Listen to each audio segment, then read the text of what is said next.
Hello everyone, I'm Callie, and today I'm going to be reading Stella, Princess of the Sky by Marie-Louise Gay.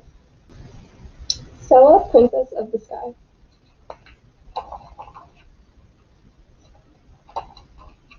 Stella, cried Sam. Stella, look, the sky is on fire. No, it isn't, Sam, said Stella. The sun is just going to sleep. Why is it so red? Asked Sam. Can't you see? It's wearing red pajamas.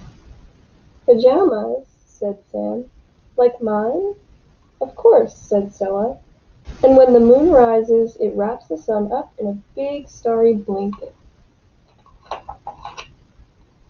Where does the sun sleep? Asked Sam. On a bed?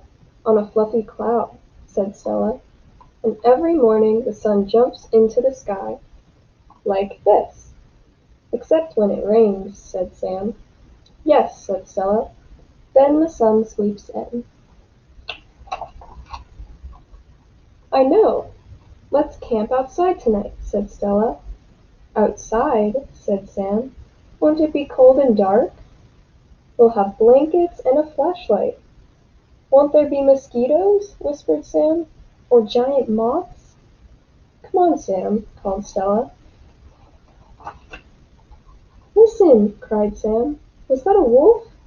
Wolves don't croak, Sam. That was a tree frog. Is a tree frog as big as a wolf? Asked Sam. It's so tiny you can put it in your pocket. There's no room in my pocket, said Sam. It's full of cookies. Tree frogs love cookies, said Stella. Here, this is perfect. We'll see the moon coming up over the lake. Does the moon live in the lake? Asked Sam. Does it swim? No, it lives in the sky, answered Stella, with the stars. Can the moon fly, then? Does it have wings? The moon floats in the air, said Stella, like a balloon. Who's holding the string? Asked Sam. Who? Who's that? Whispered Sam. That's an owl, said Stella. He wants to know who we are. I'm Sam, called Sam, and she's Stella. Look how fast those bats can fly, said Stella. Don't they get caught in your hair? Asked Sam. No, bats are afraid of people. They won't come near us. I'm not afraid of bats, said Sam. Not at all. Are you going to catch one with your butterfly net?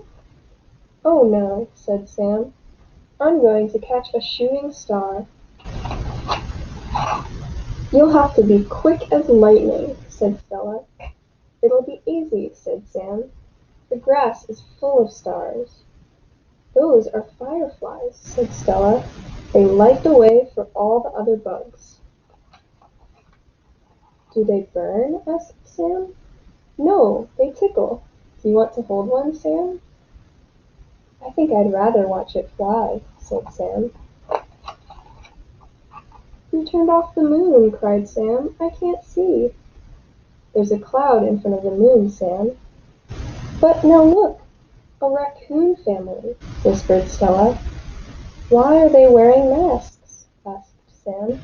Are they robbers? No, they're going to a costume party, said Stella.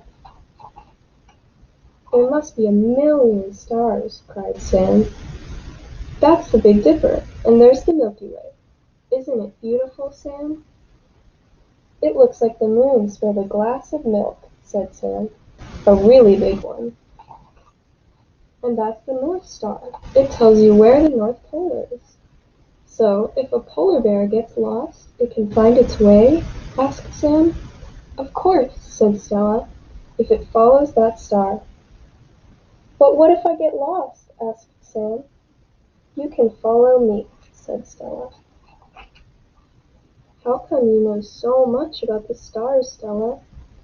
Last summer, Grandma told me all about them. Now, whenever I see stars, I always think of her. I always think of Grandma when I smell flowers, said Sam. I miss her, added Sam. "Let's go see her soon," said Stella. "Yes," whispered Sam. The end. I hope you guys liked that book. I love the illustrations in this book, which brings us to our craft for today. Hi everyone, so for this craft you will need a piece of construction paper. I am using purple, but you can use any other sky color like blue or black or even red, like in the story.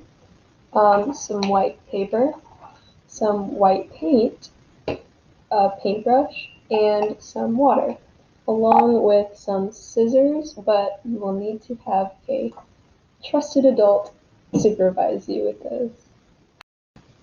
Alright, so step 1 in this craft is to mix some white paint with water in a cup.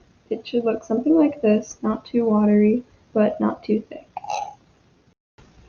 Now make sure to do this craft outside or over newspapers or something to keep the paint from getting everywhere because it can get a little messy. So the second step is to dip your paintbrush in the paint and water mixture, and just like I'm doing, tap the paintbrush lightly over your finger so that it creates little spots of paint on the paper. Keep dipping and doing this until you have as many little dots as you want, and you can see they kind of start to look like stars in the night sky, just like in the story. Once you've got all your stars on your paper, you can leave it like this. Or if you want to make it even more fancy, you can draw little stars or moons or clouds to add onto the night sky, just like I did here. And now I'm going to cut these out and then glue them on. Now you have your very own little artwork of a night sky, just like in the story. So I hope you guys enjoyed this week's video. Have a great week. Bye everyone.